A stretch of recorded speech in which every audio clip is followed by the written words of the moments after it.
Alors le type checker, ou l'analyseur de type, va prendre en entrée l'arbre syntaxique abstrait produit par le parseur et va vérifier si le typage est correct. Donc si tout se passe bien, si tout se passe bien, il va en sortir redonner l'arbre syntaxique abstrait. Alors en mini Java, il y aura une petite différence entre les deux arbres syntaxiques, c'est que dans celui-ci, on aura enlevé les informations de position parce qu'après le typage, on n'en a plus besoin. On n'a plus besoin de faire de retour à l'utilisateur à partir de cette étape. Donc, on va regarder quelques exemples de programmes. Donc, si une erreur se produit, bien sûr, la compilation va s'arrêter et l'utilisateur aura un message d'erreur lui indiquant dans le fichier à telle ligne quel est le type d'erreur que le type checker a détecté.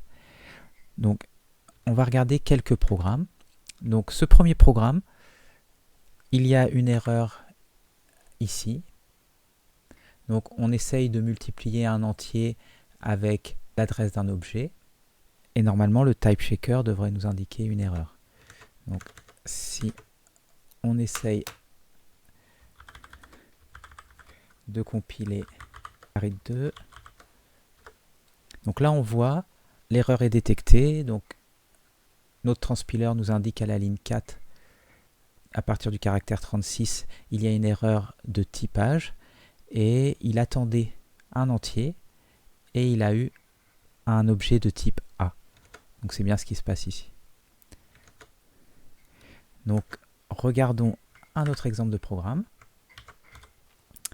Donc si on regarde par exemple l'appel d'une méthode, donc dans ce programme-là, le problème se trouve ici. Donc on crée un objet de type C, on appelle la méthode M1. Donc ce que va vérifier le type checker, c'est déjà que dans la classe C, il y a bien une méthode qui s'appelle M1. Donc on regarde, classe C, oui, on a bien une méthode qui s'appelle M1, mais cette méthode prend 3 arguments, donc 3 paramètres formels, et là on n'en donne que 2. Donc là, normalement, MiniJava devrait nous indiquer que le nombre d'arguments n'est pas correct pour la méthode M1. Donc là, il nous dit, voilà, à la ligne 10, il a détecté une erreur, donc l'appel de fonction n'est pas valide. On s'attendait à avoir 3 arguments et on n'en a eu que 2.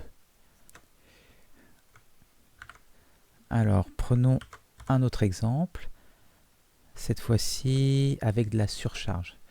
Alors, cet exemple, par contre, lui, il est correct pour Java, mais pas correct pour MiniJava. Parce qu'en MiniJava, on n'autorise pas la surcharge d'une méthode pour simplifier l'écriture du compilateur. Donc là, si on regarde ici, on a une méthode qui s'appelle M1, qui prend un entier en paramètres, et une méthode qui s'appelle encore M1 et qui ne prend rien en paramètres. Donc là, c'est de la surcharge. On a 2 méthodes avec le même nom. Donc en Java, ça passerait sans problème, mais avec MiniJava, c'est pas correct. Donc si on essaye overloading, donc là il nous dit, voilà, à la ligne 15, j'ai détecté une erreur et la méthode M1 est déclarée plus d'une fois. Donc c'est bien ce qu'il a vu ici. M1 est déclaré une deuxième fois ici. Donc je redis encore une fois, mais ça c'est correct en Java. C'est juste parce que MiniJava, on n'accepte pas la surcharge. Donc prenons un dernier exemple sur la redéfinition d'une méthode. Donc là, si on regarde, on a M1 qui rend un O et qui prend un paramètre un O. Donc là, on a 2 classes, la classe O et la classe O1 qui est étant O. Donc dans la classe O1, on redéfinit M1, enfin on croit redéfinir en fait, mais on s'est trompé. On prend en paramètre un objet de type O1 et on rend un objet de type O1.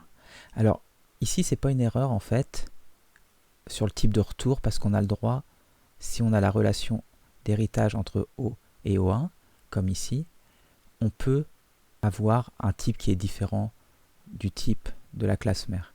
Mais par contre là, on doit avoir exactement le même type qu'ici. Donc ça, en fait, c'est pas de la redéfinition, c'est de la surcharge. Comme en mini Java, c'est pas autorisé, là on va avoir une erreur. En Java, en fait, ça passerait, mais c'est sûrement pas ce que l'utilisateur voulait faire. C'est pour ça d'ailleurs que vous avez la notation en Java pour dire, voilà, je redéfinis bien la méthode. Et si, là, Java, en fait, le compilateur vous indiquerait un message en vous disant, non, en fait, tu n'es pas en train de redéfinir, tu surcharges grâce à cette annotation. Donc, si on compile,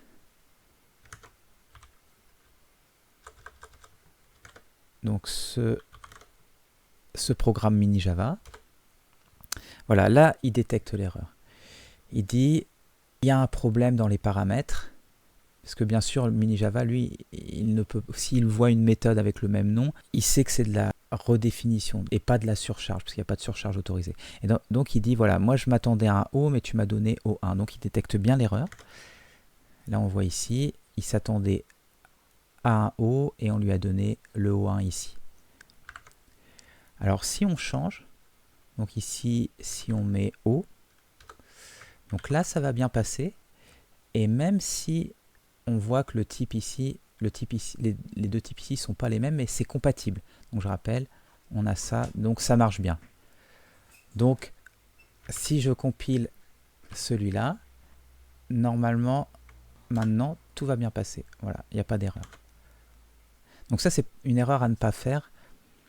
C'est de croire qu'on a redéfini alors qu'on a surchargé. Donc là, c'est correct.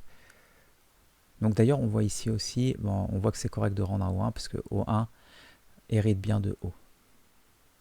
Bien sûr, on ne pourrait pas faire ça, par exemple.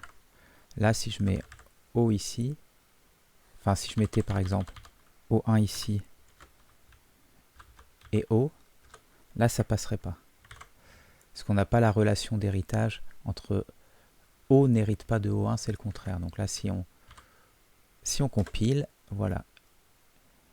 Il nous dit, dans le résultat à la ligne 18, donc ici, le résultat, il va dire, j'attendais O1.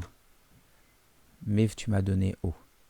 Donc en fait, comme j'ai dit tout à l'heure, on peut avoir ici des types qui sont descendants du type là. Bon, là, du coup, ça ne marche pas. Ok. Donc voilà. Donc maintenant, la prochaine étape.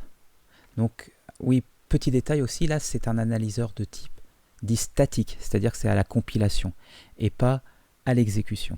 Donc, on reviendra sur ce point-là plus tard quand on analysera le type checker.